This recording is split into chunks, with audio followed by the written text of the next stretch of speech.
The giant destructor ball, the booby-trapped bridge, the secret laboratory, all the defenses left by the ancients in the mysterious hive. Sectors by Coleco. A fun factory. Let's have a Play-Doh party. Yeah. A shooting star. You can have a Play-Doh party anytime with the Play-Doh Fun Factory. I made spaghetti. Fire. Make a hose. No, it's a snake. I want your spaghetti. He got the spaghetti. By yourself or with the gang, you can have a Play-Doh party. It's fun. The Play-Doh Fun Factory toy comes with everything you see here. It's new Play-Doh rainbow rings. Put in a shape, it's lots of fun. Add the colors one by one. Press the handle and it's done with Play-Doh rainbow rings.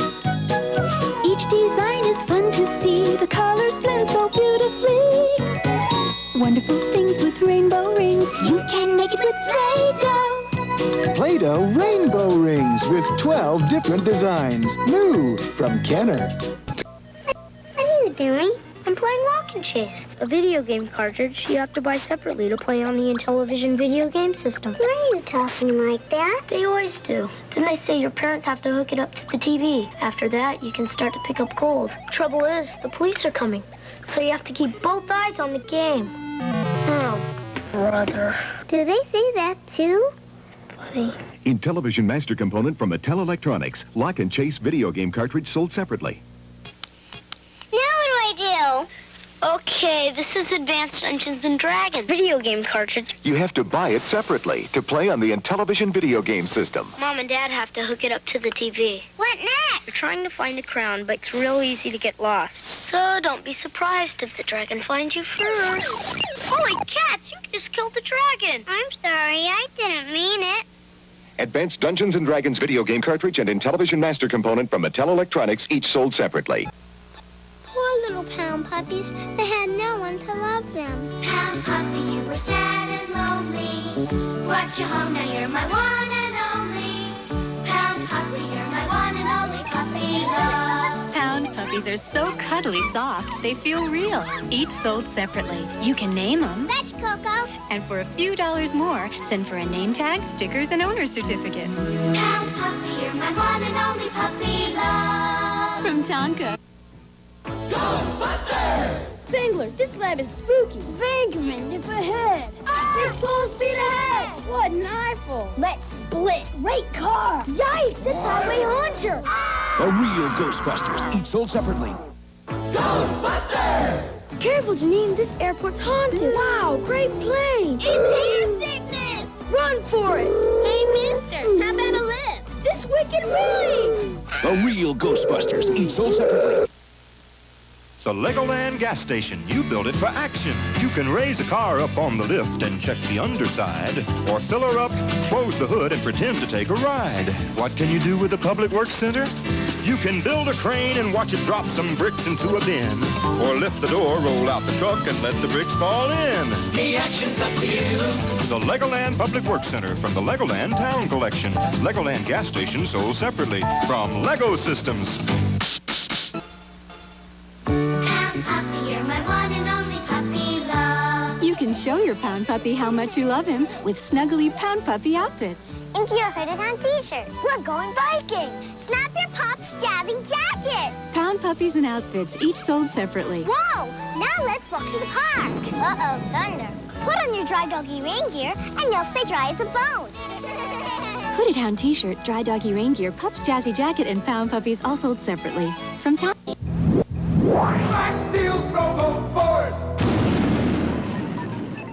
Hunter the Conqueror is about to attack Max, still the leader. Record the...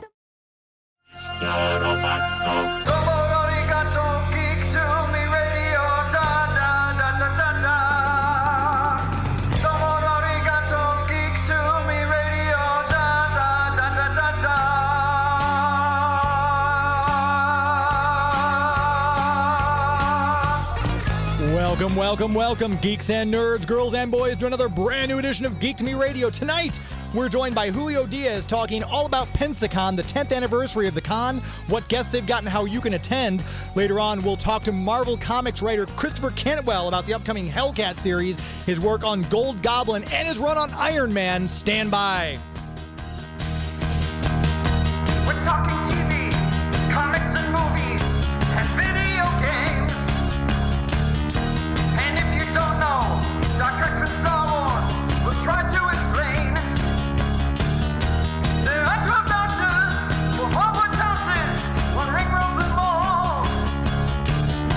To be the greatest Pokemon master, you must catch them all. You must catch them all. Try to catch them all. Gotta catch them all. Gotta catch them all. And if you're driving around the greater St. Louis area tonight listening to us on the Big 550 KTRS, hello to all of you. Thank you very much for tuning in and staying with us tonight. If you're streaming us out there in the world, we're on the video with the Facebook and YouTube. Hello to you out there. Thank you very much for watching. And of course, if you're listening to us after the fact in the podcast form, whatever platform you might be getting your podcasts, we appreciate you finding us there, subscribing and listening every single week. It does warm the cockles of our heart, even though it's not Christmas and I just used a Scrooge reference. I'm not sure why, but that's okay. Great guest tonight. We're going to kick it off. The man was just with us, I want to say back in maybe August or September, to talk about the Doctor Who lineup he's got, which was blowing people away for Pensacon. A lot of other great guests. We're going to talk to some of those, along with how you can still get tickets and who you might want to check out in the wrestling world or world of pop culture. Julio Diaz, how are you? Hey, I'm doing well. How are you? Doing well. I appreciate you taking time on this big game Sunday. Hopefully we didn't pull you away from the game or a super party or anything like that. I don't think I'm allowed to say the actual words, so the big game party. No. My big game is in about a week and a half. and man, what a game it is. I keep looking at the guest list and you keep adding new people. I'm like, oh man, I'm gonna have to make sure I see and talk to that person. We talked last time you were on about the Doctor Who guest. I think you're one of the few cons that I've ever seen that has 5 doctors lined up, plus a whole mess of companions. And you've added a bunch of people since then. You've got some people from the movie E.T. You've got a bunch of wrestlers coming in. You've got a lot of great voiceovers. Tony Isabella, one of our friends of the show, just commented on his Facebook about how he's excited for Pensacon. As this is drawing closer to the event, are you pretty much, this is your 10th year doing this. This is like a well-oiled machine, a streamlined process, or are you still kind of nailing down details? Well, I mean, it's always, it's as much as you can only streamline so much. There's still work that's got to be done. There's always work that's got to be done. So, definitely, I've been kind of saying that there are no days. February is just one long day. And then when we get to March, I'll start figuring out what day it is again. Yeah.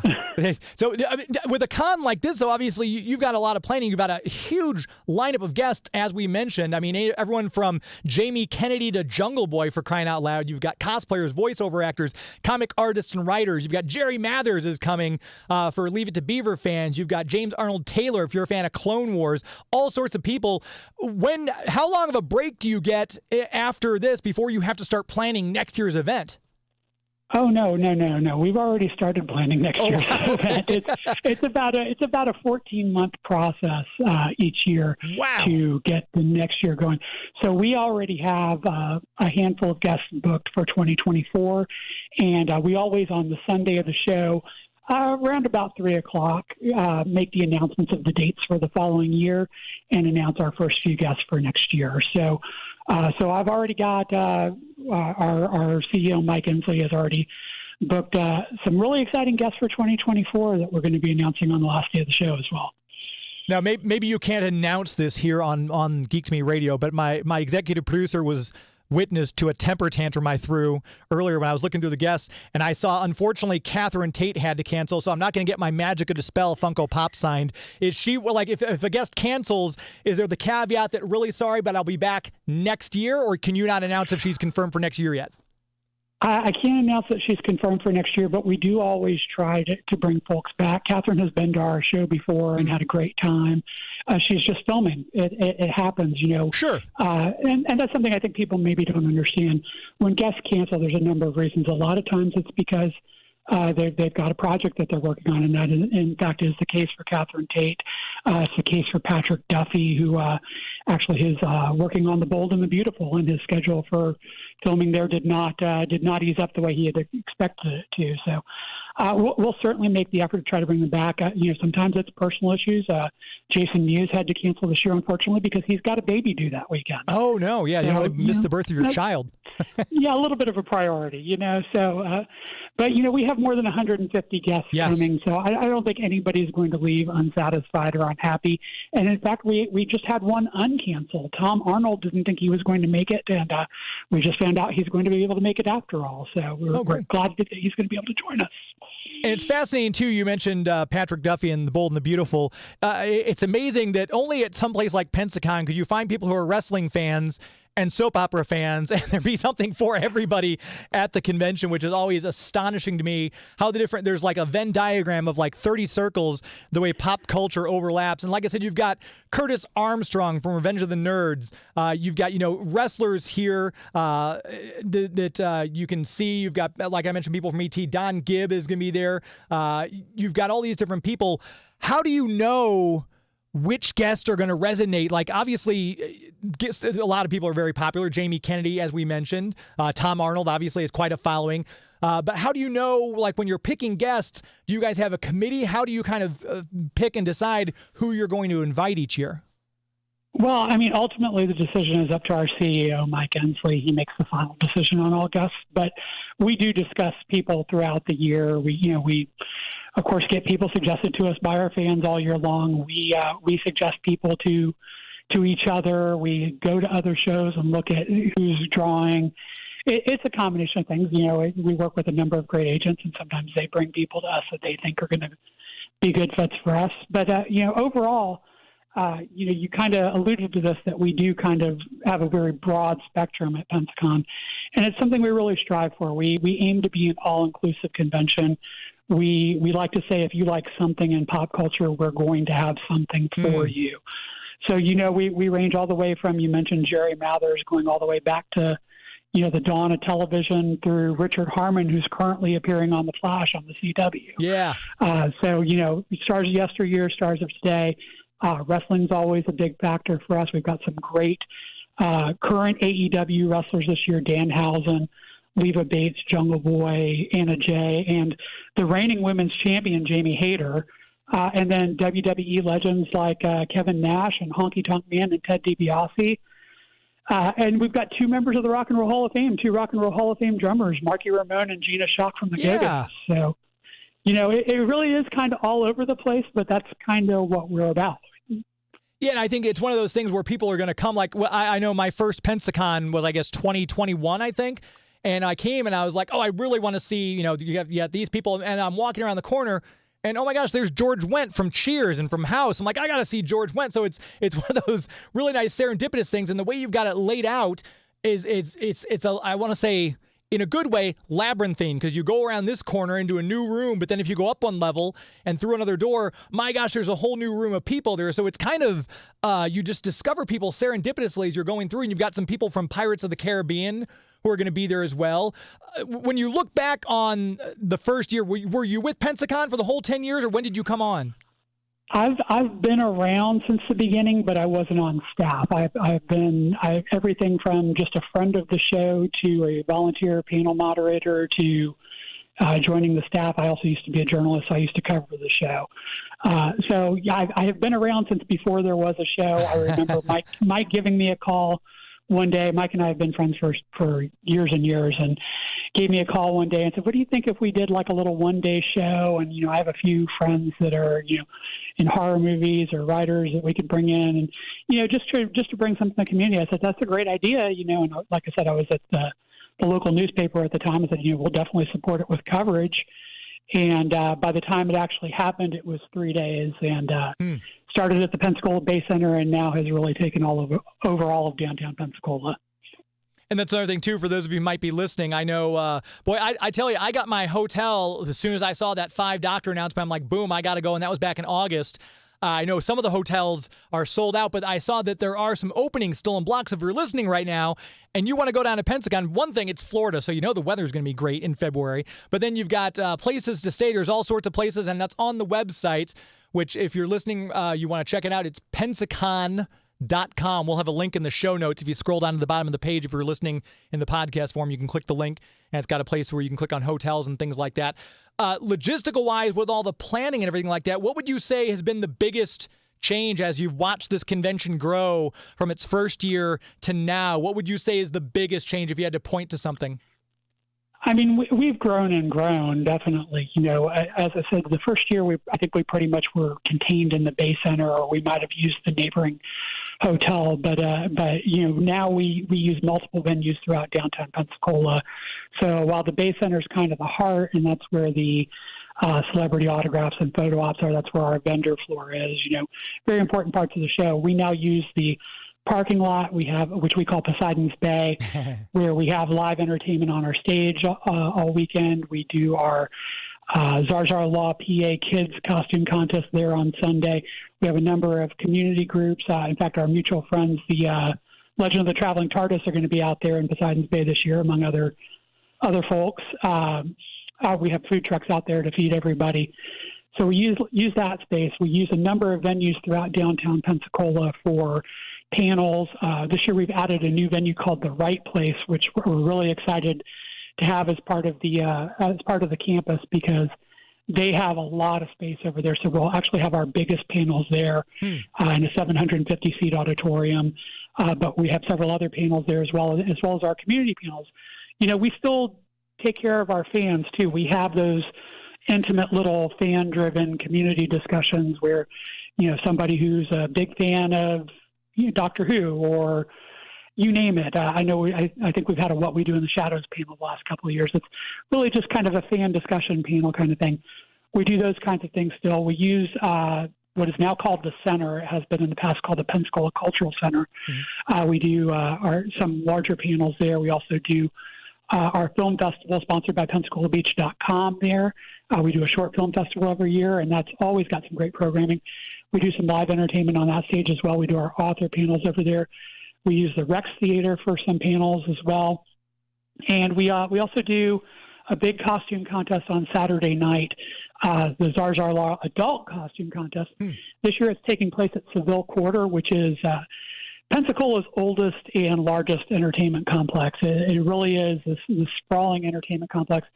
And if you're a Mystery Science Theater 3000 fan, I have two things I want to mention to you about this. First of all, Jonah Ray from Mystery Science Theater 3000 is a guest this year and is going to be emceeing the costume contest. Oh, nice.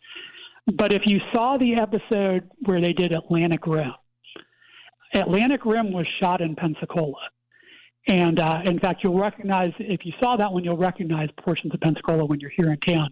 But some of it was actually shot inside Seville Quarter. So we're going to be Jonah Ray is going to be doing a costume contest within this facility where a movie that they ripped on MST3K was shot. Oh, nice. So that's a lot of fun. And again, if you're just now tuning in, we're talking with Julio Diaz about Pensacon, all about their 10th show, the 10th anniversary of their show. And you'll be able to attend that as well if you want to head down to Pensacola, Florida for a very cool event. Talking about the guest list and more. Julio, are you okay to stick with me through a quick commercial break? Absolutely. Perfect. We're going to take a very quick break. We're going to come right back and chat more with Julio Diaz, talk to him about some of his other guests, some of the things that there are to see and do in the Pensacola area while you're down there. You're listening to Geek to Me Radio on the Big 550 KTRS. Please stand by. Met Nastina, the evil spider. Dolls sold separately. Oh, no, Orchid, it's Nastina. Wait till I tiptoe through your tulips, Rose Petal. Watch out, Nastina. The sky is falling. I won't fall for that. Gotcha. That'll keep her in her place. Rose Petal, Nastina, and Orchid dolls come with all you see here, each sold separately, new from Canada. Seaweed's Tropicals. It's Kenner's Seaweed's Tropicals. Camille, Baby Cascade, and Pelly Pelican. She's tan, has pretty blue hair you can comb, and looks cute in a little grass skirt. You can collect Flora Tropical, Baby Finella, and Little Dog de Bloom. Seaweed's Tropicals. Seaweed's Tropicals, Camille, Baby Cascade, and Pelly. Other Seaweed's Tropicals sold separately. Introducing the new Play-Doh Mop Top Hair Shop. Well, there's a Mop Tops. America and the Ad Council. Flash. Savior of the universe. This is Sam Jones Flash Gordon, and you are listening to Geek to Me Radio. Flash. He's saved every one of us. We are back. Geek to Me Radio, heard here on the Big 550 every Sunday night at 9 o'clock Central, 10 o'clock Eastern, 7 p.m. Pacific, depending on where you're streaming us from. I'm your host, James Enstall. Before we get back to Julio Diaz talking about Pensacon, I want to make sure we tell you about our premier sponsor, the people with whom out this show would not be possible. And, of course, the Greater St. Charles Convention and Visitors Bureau. You know them from the website discoverstcharles.com. Just like I'm trying to tell you people to go down to Pensacola and visit them for this convention, City of St. Charles is a great place to visit as well. Maybe you're looking to plan a trip. Maybe you're wanting to do something later this summer, maybe in the fall, check something new out on your bucket list to try a new place. May I recommend the City of St. Charles? You can start your trip at the website, discoverstcharles.com. Something to fit every taste, every budget. They've got campsites, they've got bed and breakfasts, they've got world-class hotels with fabulous 5-star accommodations, anything you can imagine. And of course, I've always talked about the food. Some of the greatest food in the greater St. Louis, St. Charles area is right there along Main Street. You have a birthday coming up. Valentine's Day is coming up soon. Maybe you haven't gotten out and gotten anything for your significant other. Go check out the shops along South Main. These are all small businesses that line up and down South Main and North Main and make up this community. It's a great place to go and visit, whether you're a history buff, a foodie, smart shopper, whether you want to go someplace new for some recreation, whatever you're looking for. Chances are the City of St. Charles will probably have it. Make sure you start at the website, whether you're local or from out of town. DiscoverStCharles.com. That's DiscoverStCharles.com for an historically good time. We had the voice of Sam Jones, Flash Gordon, bringing us back from break. One of the many guests you'll be able to meet at Pensacon. We've got Julio Diaz, their extraordinary chief in charge of marketing and promotions for Pensacon. With all the guests you've got, do you ever, when you're tracking down guests, which ones do you get the most excited about? Because I know we talked, and you're a Doctor Who fan as well, but is there a certain fandom that you're always excited to see represented here at Pensacon, Julio? I mean, Doctor Who's definitely a big one. I'm personally excited about our Clerks group that's coming this year. I'm a big fan of Kevin Smith's films, and although, as I mentioned, Jason's not going to be able to join us, and he's been to our show before as well, and we will definitely have him back in the future. Brian O'Halloran, Jeff Anderson, Trevor Furman, Austin Zager, Scott Schiaffo, and Marilyn Gigliotti. So folks that have been, some of them in all 3 Clerks movies, some of them in 2 of the 3, but everybody's been in at least, except for Austin Zager, who just debuted in Clerks 3. He was Blot Train Coltrane. Who's Elias's kind of Silent Bob to Elias's Jay. Right. Everybody that's coming has been in at least 2 of the films, and I'm a big fan of those films, so I'm very excited for that.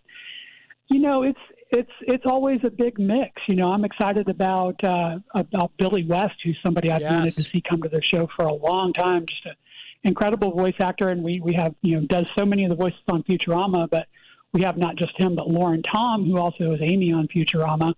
So that's very exciting. And I think the reunions are a big thing for us this year. Not just the Doctor Who, but, you know, Scream. We're getting huge feedback on the 4 actors that we have that have been in the Scream movies. Skeet Ulrich, Jamie Kennedy, Matthew Lillard, and Rose McGowan. I'm not 100% sure, but I'm about 99% sure this is Rose McGowan's first con in the U.S. Oh, wow. Outside of, you know, Comic-Con doesn't count because that's like a big promotional engine. But, you know, for like a regular con where people come and sign autographs and do photo ops and that kind of thing, I believe this is her first one. If it's not, it's pretty close to. And then we just recently had the opportunity to add Holly Marie Combs, too. So we now have not just a Scream reunion, but a Charmed reunion, because Rose McGowan was in that as well. So a lot of people very excited about that. We always have great authors and artists, so I'm a big comic fan.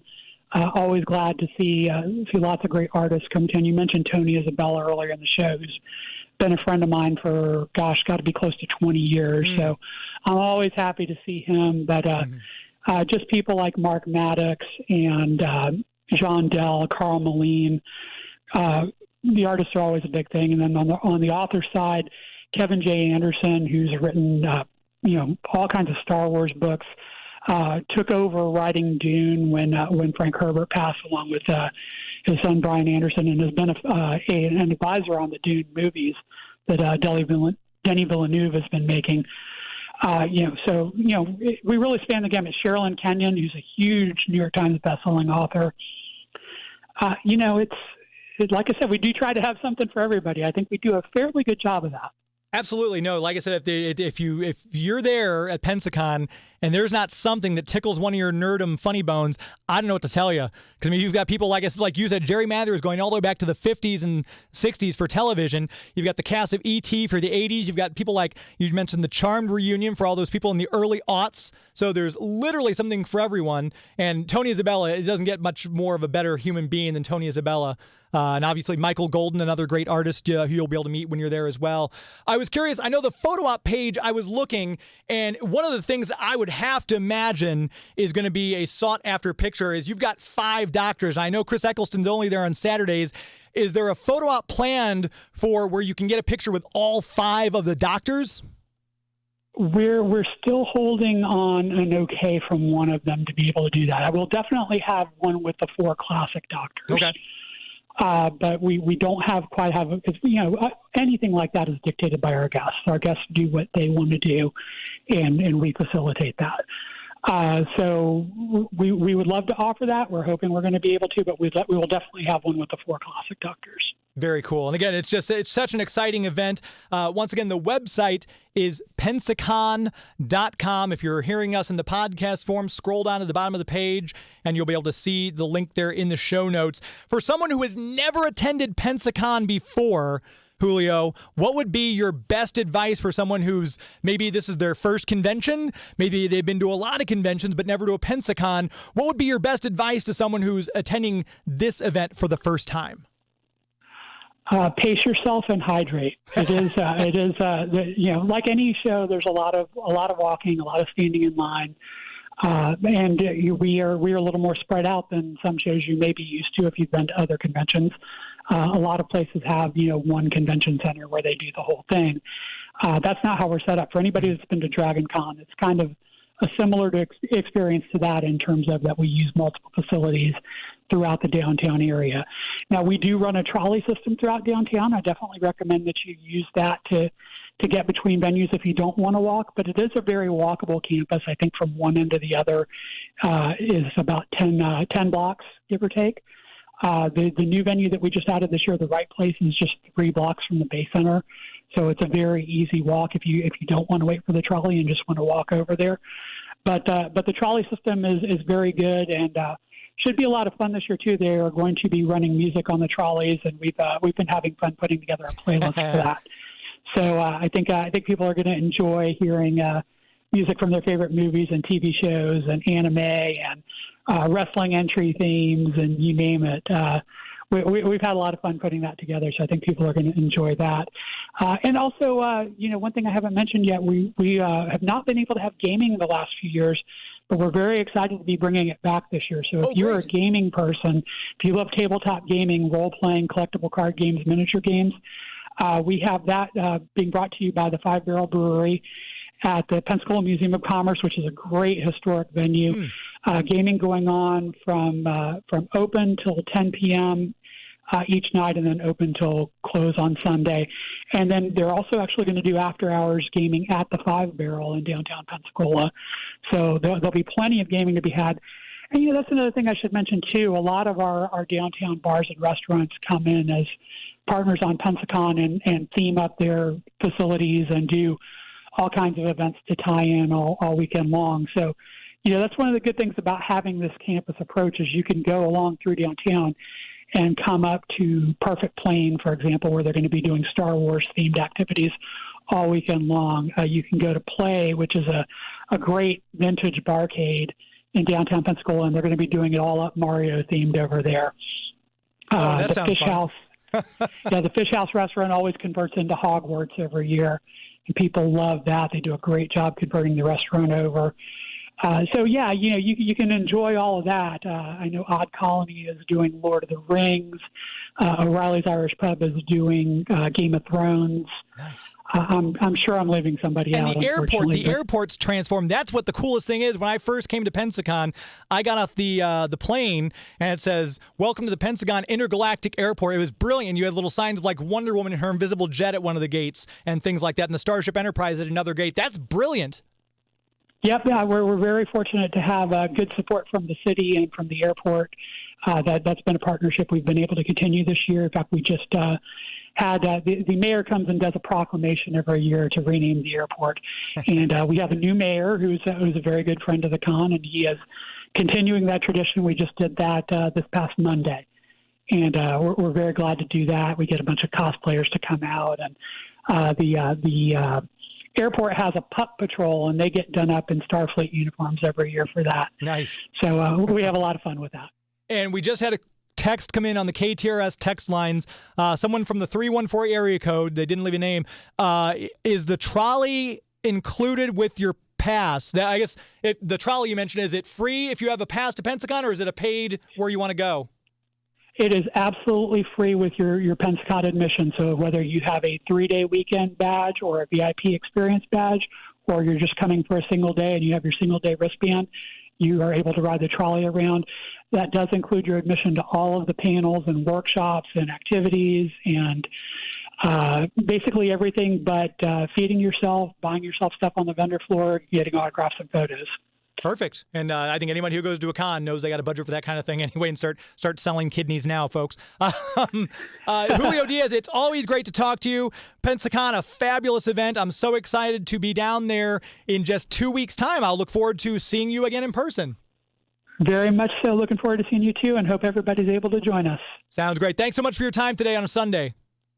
Thank you. Thank you. Be well. There he goes, Julio Diaz of Pensacon. A great event. If you get the chance to check it out, I cannot recommend it enough. It's so much fun. And like we talked about, so many guests. If you don't find someone to connect with or just remind you of your childhood or a fantastic... Joey was excited about, was it Russ? Robbie Rist from the Teenage Mutant Ninja Turtles, because my executive producer, Joey V, is a huge Turtles fan, so I'm going to have to bring him back a Robbie Rist autograph for sure. Thank you very much to Julio Diaz for your time. We're going to take another quick break because the hour's flying by. We're going to come right back and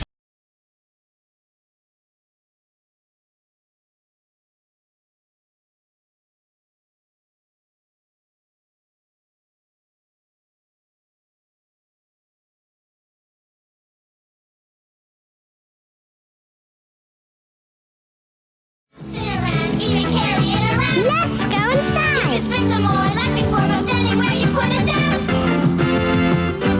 Sit and Spin, the indoor-outdoor take-along spinning toy. Wow! You can spin like one, spin like two. How you spin is up to you. Sit and Spin. You put it together. From Kenner's Discovery Time. I love nuzzling up to you, Wind Whistler. You're so soft. So soft, my little pony. My little pony is so soft to touch. I love the way you feel, my so soft pony. Paradise. So soft, my Shady. little pony. Wind So whistler. soft, you're gonna love it Ribbon. so much. So nuzzly Lofty. soft, you're gonna love her. Each sold separately. You're so soft. So Soft, My Little Pony. Shady and other So Soft ponies sold separately from Hasbro. Supernatural. Now you can join the battle between brave Lionheart and evil Skull and their eerie ghostlings. Lion, you're dying. Now, Master. They change to fight with ghostly might. Turn them into the light and they change into even more powerful creatures. Now, the lion in me is free. Take this. Supernaturals. Lionheart, Skull, and Ghostling sold separately. New from Tonka. H-I-T-S-T-I-L-A.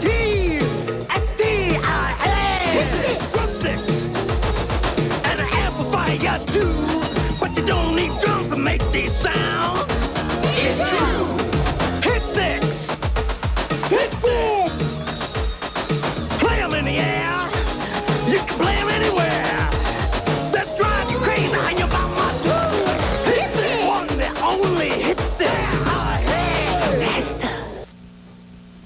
the Pretenders. We're a bunch of cats who'll do anything to get out of this pet shop, even dress up like other animals. Shh. So if you see us in your neighborhood and you find out we're not what you think we are, you're the best bunny ever.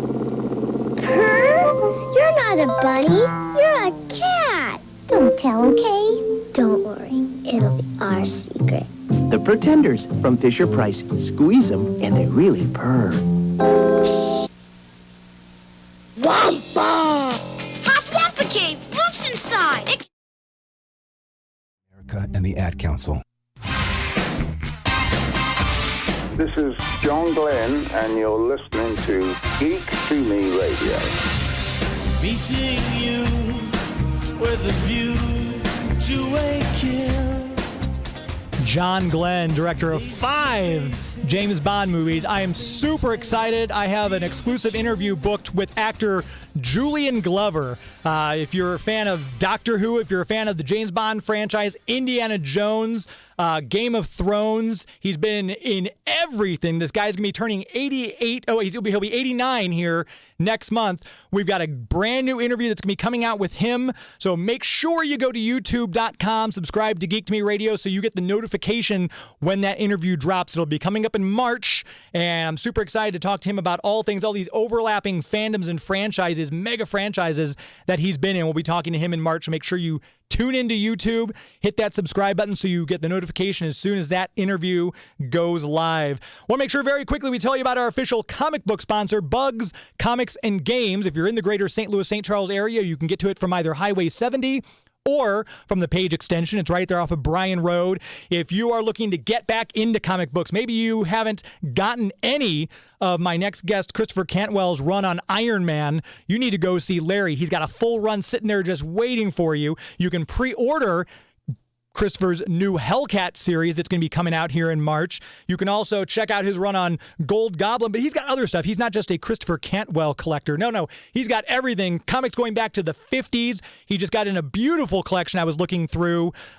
Silver Age, Bronze Age stuff mixed in. So if you're looking to sell a collection, give Larry a call at Bugs Comics. He might be willing to pick up that collection. He'll give you top dollar of anybody in the area for your comics. Whether you're wanting a new comics, old comics, games, collectibles, just some supplies, you want to rebag and board your stuff, Larry's got it all. Check out the website, bugscomicsandgames.com. Very proud to have them as the official comic book sponsor here on Geek to Me Radio. And speaking of comics, my next guest has been on the show once before talking about his great run on Iron Man, a brilliant 25-issue series. And now he's got Hellcat coming out. He's working on Gold Goblin and a Star Trek one that I'm very excited about. Christopher Cantwell joins us once again. How are you? I'm doing well. Thanks for having me. Of course. I'm so glad you're able to take the time. The big game's over. Hopefully we didn't tear you away from a party or anything like that. No, I'm actually on my way to pick up my son who is watching the Super Bowl at a friend's house. I don't even know what happened in the game. I've just been so busy taking care of. We got 3 kids, so I had a baby. We had a 5-year-old, and now I'm on my way to pick up the 9-year-old at a Super Bowl party. So I've missed all of it. I don't know how you find time to write comic books with 3 kids. That's incredible on its own. It is very hard. And talking about the comic books, we just mentioned Iron Man, and I know last time we had you on, I think you were about midway through the run, if I remember correctly. But congratulations on that. Was a wonderful story arc, and I can see how it's already having ramifications in the new Invincible Iron Man series. And we're going to get a Hellcat series from you. Obviously, Patsy Walker played a pivotal role in that Iron Man series. Did you pitch this idea to them, or was it Marvel kind of said, hey, we kind of want to go off what you're working on. Would you be willing to do this? How did this come about? Well, let's see. I would say probably a year and a half ago, they reached out to me and editor over there named Martin Bureau, who's an assistant editor on Iron Man, said, "Hey, what would a Hellcat book look like?" And he asked me to pitch on it, and so I was very excited. It's one of the favorite character of mine. So I put together a 10 to 12 issue pitch. I mean, like a really big pitch. Turned it into Martin. A few months went by just because they're always busy there. And then he came back to me several months later, this might have been 2.5 years ago, and said, hey, we can do, we got the green light. Let's do one issue. so we did an annual. So we did an annual, and it was Hellcat, a Hellcat annual, that then became an Iron Man Hellcat annual. And that came out last summer, and it was a 30-page story, and it really set the table for what I wanted to do. And I put it together, and I told a contained story, but I really left a lot of pieces there so that if I got to come back to it, I could pick it up and tell the story I wanted to tell. And the annual sold really well and did great. So Martin came back to me shortly after the summer and said, we can do 5 more. So I put together a pitch for this book, and then we brought on Alex Linz, who had done a Moon Knight story with me for Moon Knight, Black, White, and Blood. Alex is an incredible talent and just a unique pen. And so he and I pick up where the annual left off, picks up where Iron Man left off in terms of where we left Patsy. And but this one's kind of grittier. It's more of a noir. We dig deeper to the characters. We don't pull any punches. I think it's pretty gnarly. It's fun. I'm really excited about it. And I'm curious, you mentioned that Patsy's one of your favorite characters. How did the way they had her portrayed in Jessica Jones in the Netflix series left a lot of people with different feelings? How did you think how did you think her portrayal in the Jessica Jones series, how did that sit with you? Well, I mean, I think that I think Kristen Ritter is incredible, and that was an amazing performance of that character. I think that elevated Jessica Jones into a lot of people's awareness.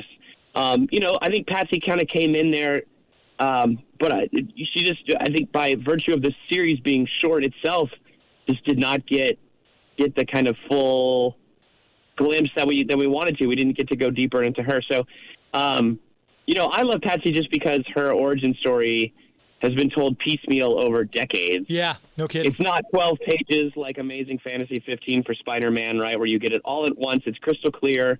It sets the character for the next, 70 years, and forever. That Patsy she starts as one thing, she becomes another thing, she becomes another thing. That's twisted. They're really integral parts of her origin story from 1945, the 50s, the 60s, and then the 70s, into the Defenders run written by J.M. DeMatteis. Wonderful run. Then you have Hellstorm, right, a very important book for her in the 90s in terms of her story. So there's just so many layers to Patsy that make her what she is today. So, and yet all of it can kind of somehow coexist together, and that's what our book's trying to do over these 5 issues. And one of the things that really excited me when I saw you tweet out about the upcoming Hellcat series is you're bringing in one of my favorite and totally underutilized characters of the 90s. You got Sleepwalker in there, which I remember picking that book up off the newsstand on a lark. I was like, I'll get something new. It's a #1 issue. This list looks good. And I was hooked for the whole 33-issue run. I still have that in my collection. How much fun is it to dig into that character? I love that character. I mean, it's funny. I'm sitting in the parking lot of a Circle K, and I feel like I discovered Sleepwalker very much like at a place like this. It was like a 7-Eleven, you know what I mean, or like a stop and go. Right. When they still sold comics on the shelves inside the little market, right? So I remember, like, that's where I picked up like my Night Thrasher #1. That's where I picked up Slapstick. Right. Yes. That's where I picked up Sleepwalker. So Sleepwalker just has like such a fun like gas station vibe to me, even though I don't know if that's really integral to who he is. But I love the character. I mean, it's of my childhood. It was a character that came to be when I was about I guess my oldest son's age, around 8 or 9, and I just love it. I love the mythology of the character. It's got an element of camp to it that I think is really fun. And yet, like, it's kind of perfect for Patsy, where Patsy can be this buoyant, resilient character, a person who's, the thing I always say about Patsy is her superpower is that she's just a human being. She chose to put on a superhero costume and become one. It's really as simple as that. She's also been to hell and back, literally. Yeah. And then you have someone like Rick Sheridan, who, just your average Joe, and this guy invades his mind from another dimension, and now he's got to share his mind and dream space with a sleepwalker, who's basically like a dream cop, and it's just like it's like the premise of an '80s canon film. I just love I love Rick and Sleepwalker. It's a great buddy story. And so to bring them into the Hellcat book has been perfect just because of the supernatural elements we're touching there. Rick is a great person and a great foil for Patsy as a human, just because they're both just kind of average run-of-the-mill people who have very typical American lives, typical American youth. So they can kind of bond over that. And yet one was married to the son of Satan. One has a dream cop stuck in his mind. So they have that in common too. And I love the like you mentioned, awesome slapstick came out around the same time. There's a treasure trove of early 90s. Like, that's when we got the new Guardians of the Galaxy. We got Darkhawk. We got the new Warriors. We got Rage in the Avengers. We got all these great comics. So it's wonderful to see Sleepwalker coming back, and hopefully this will kind of catch on. But we had Bob Budiansky on the show a couple of years ago, and we talked extensively with him about creating the character. And you can tell he has a great deal of love for that character still. So I'm sure he's thrilled that you're giving new life to Rick. Yes, and Marvel has a lot of love for that character too. Tom Brevoort, my main editor over there, who's edited me on Iron Man and Doom, he's very protective of Sleepwalker and wants to make sure that we get his powers and his abilities and his relationship with Rick just right. So there's a lot of oversight there. There's actually been more oversight with Sleepwalker from Tom at times than Tony Stark, which is funny. I think it's just because there's a lot of familiarity with Tony, but Tom, I think that's because Tom started working at Marvel in the early '80s, so he's very protective of Sleepwalker too. So I think Rick's in good hands.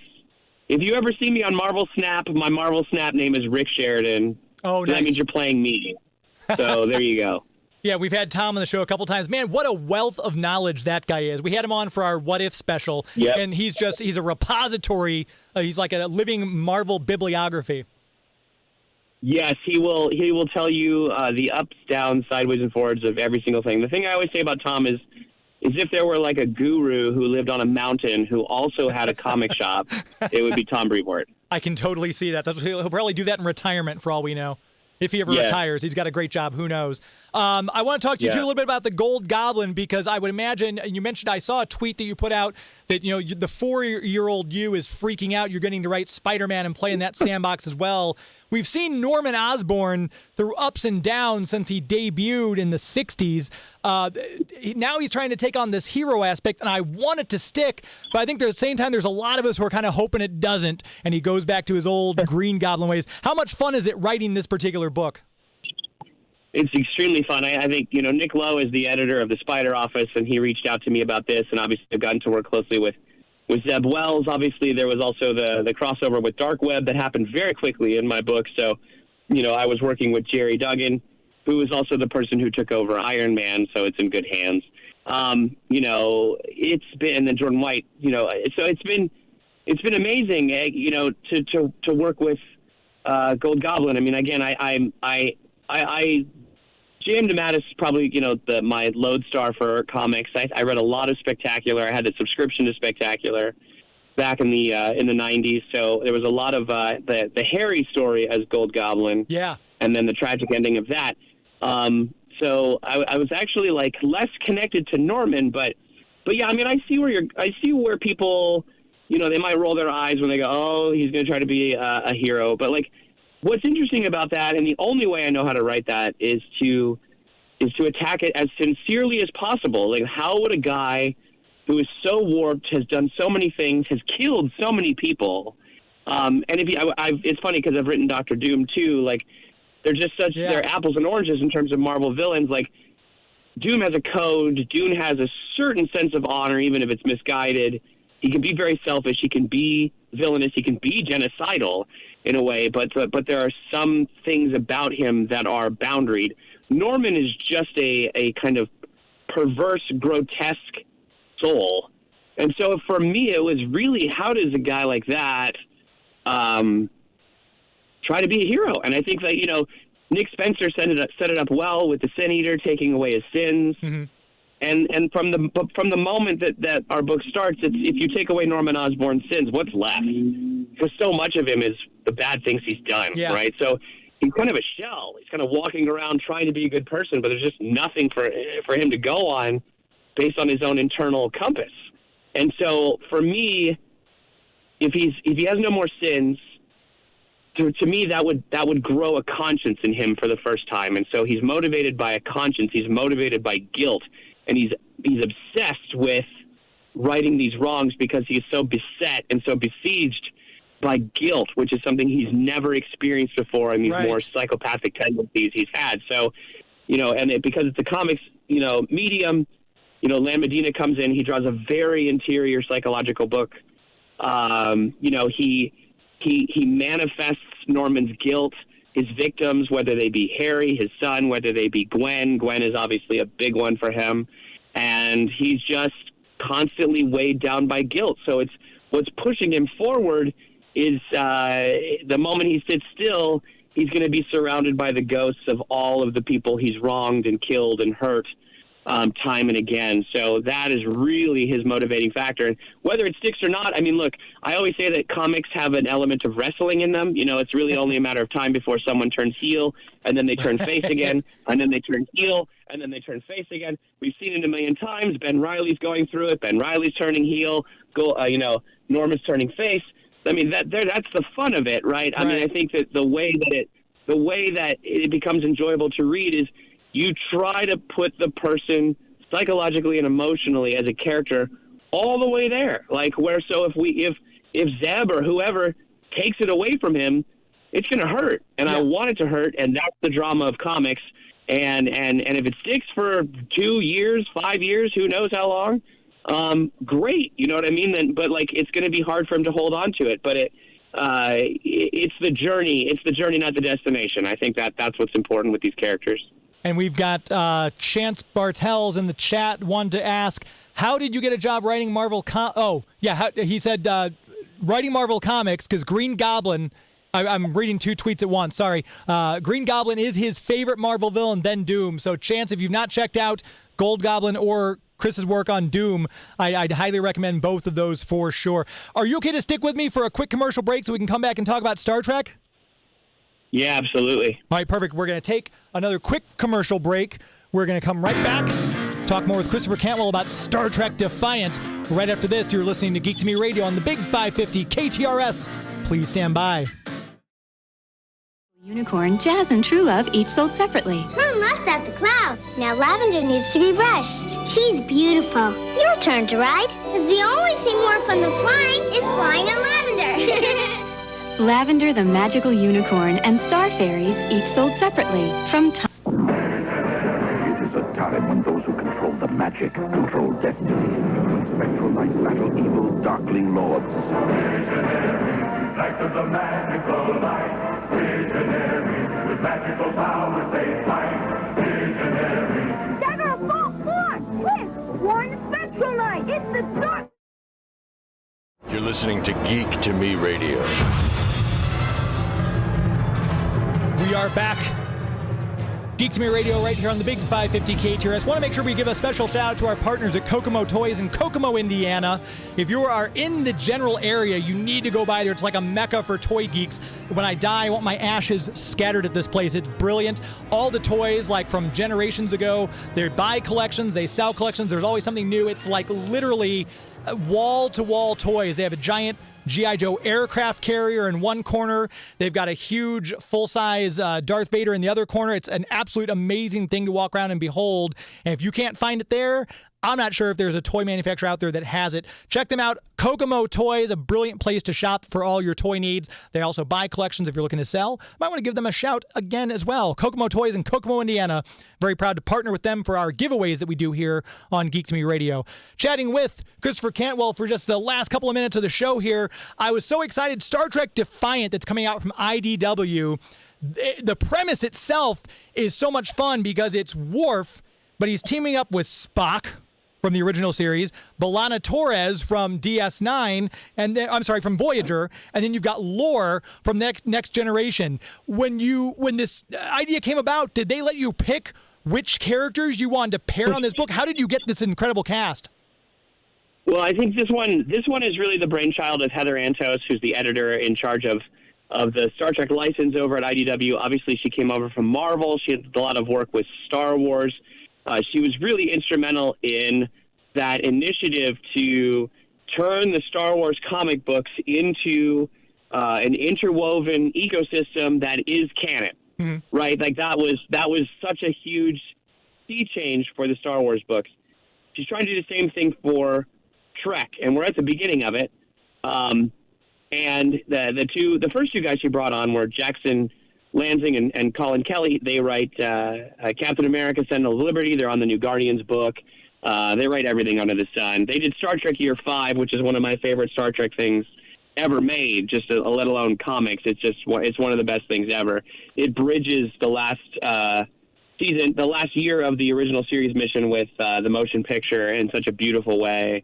Gary Seven is the bad guy. I mean, these guys are Star Trek. Like, they're just such great guys. And they came on to do this book, and they were just going to call it was a flagship book, Star Trek.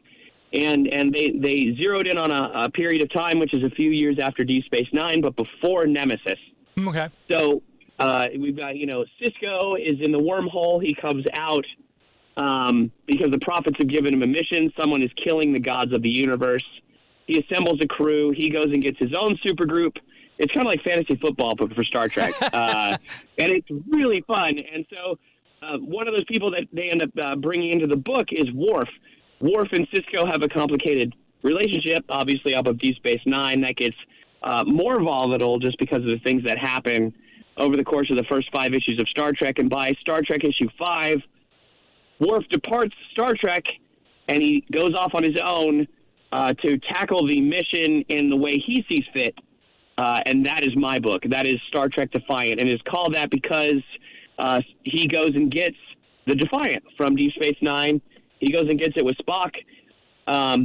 Jackson and Colin really had kind of a rough sketch of what that book would be, but I'm the one that pitched back to them. What I want to do is, tonally, it should be very different.